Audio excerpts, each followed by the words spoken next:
दोस्तों, इस वीडियो में हम सर्वेइंग आरएस खुरमी सिविल इंजीनियरिंग के टॉप इम्पोर्टेंट क्वेश्चन देखेंगे। ये पार्ट 9 है। अगर आप पार्ट 8 तक नहीं देखे हैं तो चैनल के प्लेलिस्ट में जाकर उसे देख सकते हैं।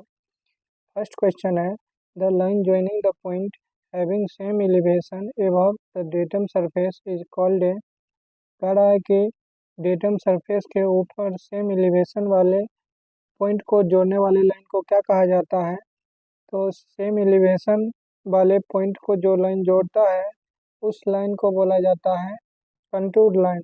यहाँ पे ऑप्शन बी में जो है कंटूर लाइन दिया हुआ है, इसलिए ऑप्शन बी जो है करेक्ट आंसर है। दोस्तों, कंटूर लाइन को अर्थ सरफेस पर जो है ट्रेस करने का जो प्रोसेस है उसे कंटूरिंग कहते हैं, और जिस मैप पर यह कंटूर लाइन खींचा जाता है उस मैप को बोला जाता है कंटूर मैप।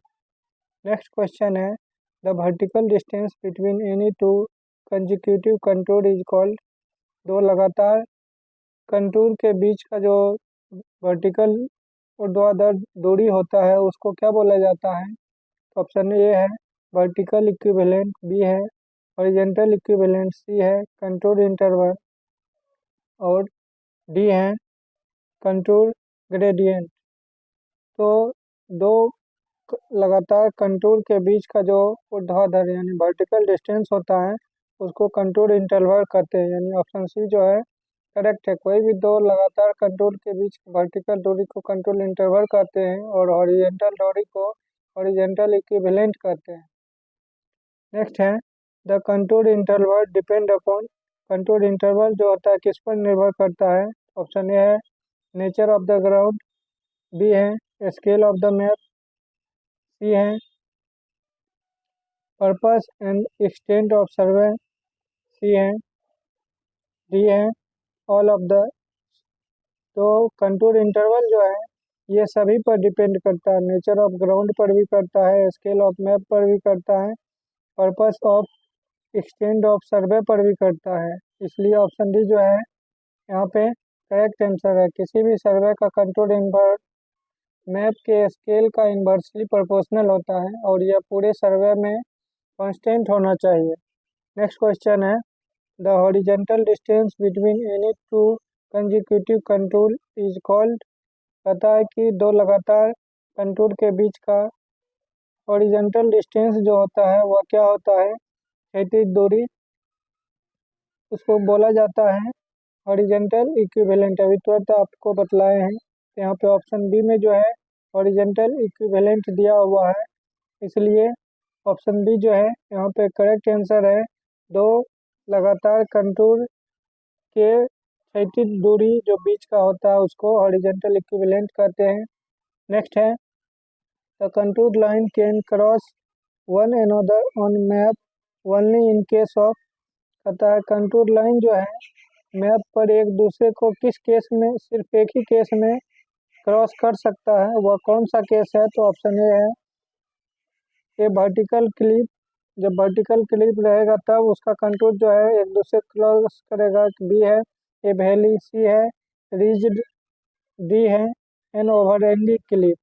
तो एक हैंगिंग क्लिप जो होता है उस कंडीशन में जो है कंटूर लाइन का जो मैप होता है एक दूसरे क्रॉस करता है, यानी ऑप्शन डी जो है यहाँ पे करेक्ट आंसर। जैसा कि आप यहाँ पे मैप में भी देख सकते हैं कि इसका कंटूर जो इंटरवल का मैप है वह एक दूसरे को क्रॉस कर रहा है। नेक्स्ट क्वेश्चन है, when several contour coincide it indicates. कहता है जब बहुत सारा कंटूर जो है एक दूसरे को कोइंसाइड करता है, एक ही जगह पे मिलता है, तो यह क्या इंडिकेट करता है? तो ऑप्शन ए है वर्टिकल क्लिप, बी है ए वैली, सी है ए रिजिड, डी है ए सेडल। तो जब बहुत सारा कंटूर जो है एक ही जगह पर कोइंसाइड करता है, एक ही जगह पर मिलता है, तो वह वर्टिकल क्लिप में होता है। जैसा कि आप यहाँ पे मैप, यहाँ पे एक फिगर के द्वारा इसको समझ सकते हैं कि इस प्रकार का वर्टिकल क्लिप में जो है आप देख रहे हैं कि कंटूर जो एक ही जगह पे कोइंसाइड कर रहा है। नेक्स्ट क्वेश्चन है, कंटूर लाइन क्रॉस रिजिड और valley line at. Contour line जो होता है रिजिड या वैली लाइन को कहाँ पे क्रॉस करता है? तो ऑप्शन ए है 30 डिग्री पे, बी है 45 डिग्री पे सी है, 60 डिग्री पे डी है, 90 डिग्री पे। तो कंटूर लाइन जो होता है वह रीड या वेरी को जो है 90 डिग्री पे क्रॉस करता है, यानी ऑप्शन डी जो है यहाँ पे करेक्ट ऑप्शन है। नेक्स्ट क्वेश्चन है,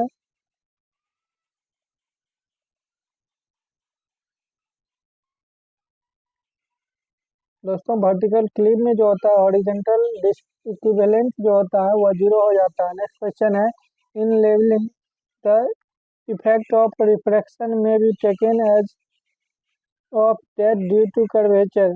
लेवलिंग में जो होता है रिफ्रैक्शन का इफेक्ट जो होता है वह कर्वेचर के इफेक्ट से किस प्रकार लिया जाता है, तो 1/2, ऑप्शन बी है 1/3, सी है 1/5, डी है 1/7।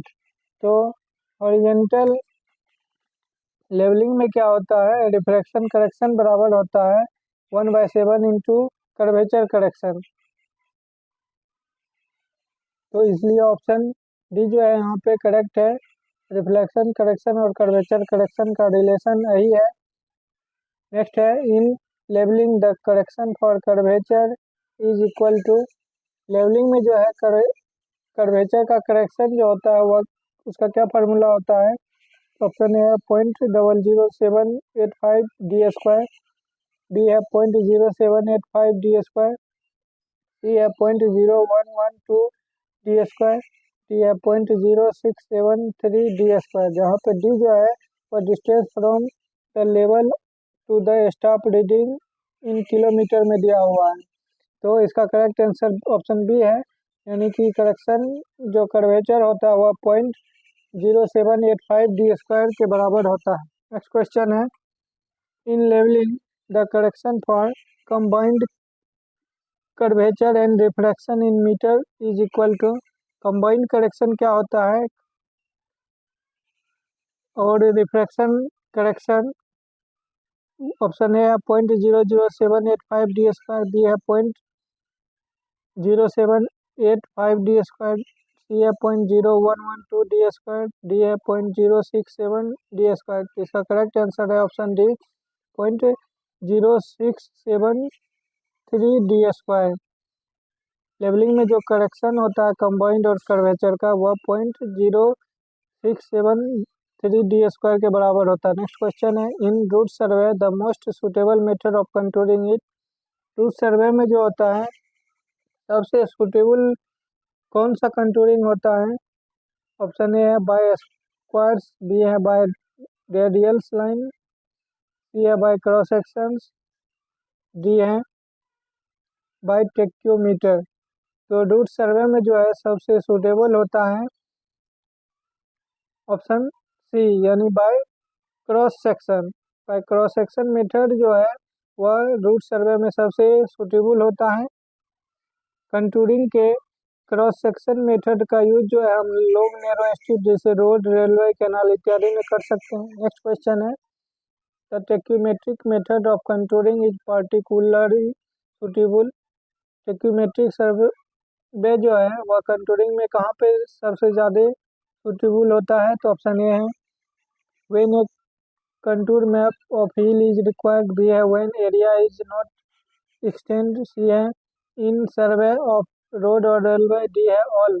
तो यह जो है टेक्यूमेट्रिक कंटूरिंग में जो है मुख्यतः जहाँ पे हिल का हमको कंटूर मैप ज़रूरत होता है वहाँ पे ज़रूरी पड़ता है। नेक्स्ट है, the spacing of cross section in हिली कंट्री इज यूजुअली। तो हिली कंट्री में जो है क्रॉस सेक्शन का जो स्पेसिंग पर है हम लेते हैं वह 20 मीटर लेते हैं। तो यहाँ पे ऑप्शन ए में है 5 मीटर, बी में है 10 मीटर, सी में है 15 मीटर, डी में है 20 metre.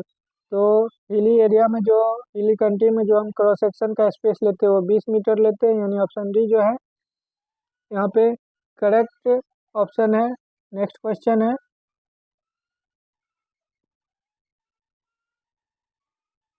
In indirect method of contouring, the best method of interpolation of contour is कहता है इनडायरेक्ट मेथड कंटूरिंग का जो है उसमें सबसे अच्छा मेथड कौन है कंटूर के इंटरपोलेशन।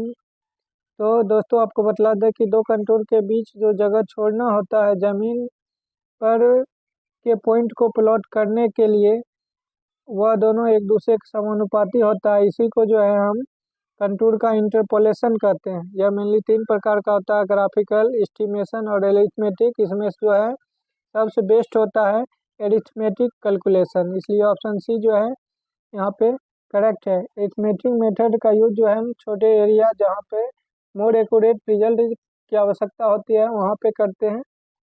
नेक्स्ट क्वेश्चन है method of surveying in which field work and plotting work are done simultaneously is called.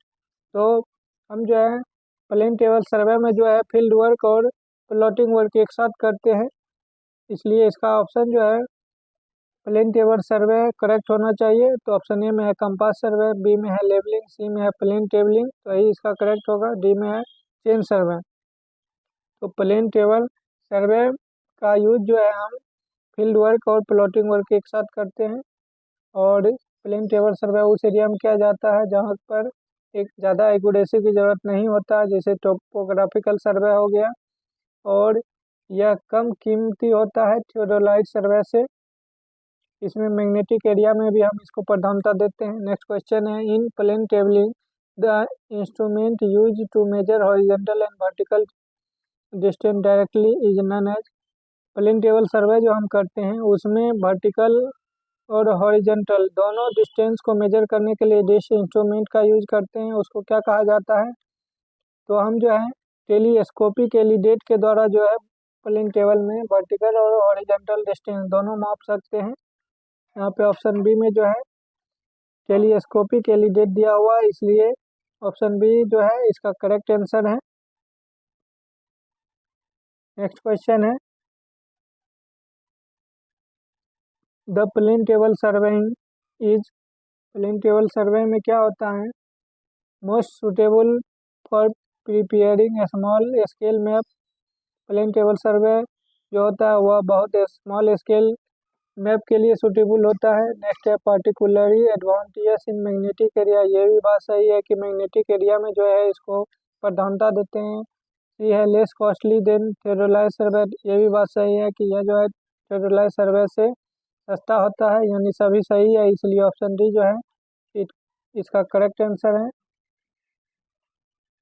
Next question है the operation of turning the table so that all the line on the paper are parallel to the corresponding line on the ground is called। कहता है कि table को इस प्रकार से हम turn करते हैं कि सभी लाइन जो होता है ग्राउंड पर और पेपर पर वह एक दूसरे का पैरेलल आ जाता है। इस प्रोसेस को क्या बोला जाता है। तो इस प्रोसेस को बोला जाता है ओरिएंटेशन, यानी ऑप्शन डी जो है यहाँ पे करेक्ट आंसर है। नेक्स्ट क्वेश्चन है the plotting of A small area which can be commanded from a single station is usually done by। Small area का जो हम प्लॉटिंग करते हैं सिंगल स्टेशन से वह किस के द्वारा किया जाता है, किस मेथड के द्वारा। ऑप्शन में ए में है रेडिएशन, बी में है इंटरसेक्शन, सी में है ट्रेवर्सिंग, डी में है रिसेक्शन। तो स्मॉल एरिया सिंगल स्टेशन से जो हम प्रयोग करते हैं वह रेडिएशन मेथड में करते हैं, इसलिए ऑप्शन ये करेक्ट है। रेडिएशन मेथड का यूज मुख्यतः उस स्टेशन को लोकेट करने के लिए किया जाता है जो पहले किसी अन्य मेथड के द्वारा स्थापित किया गया होता है।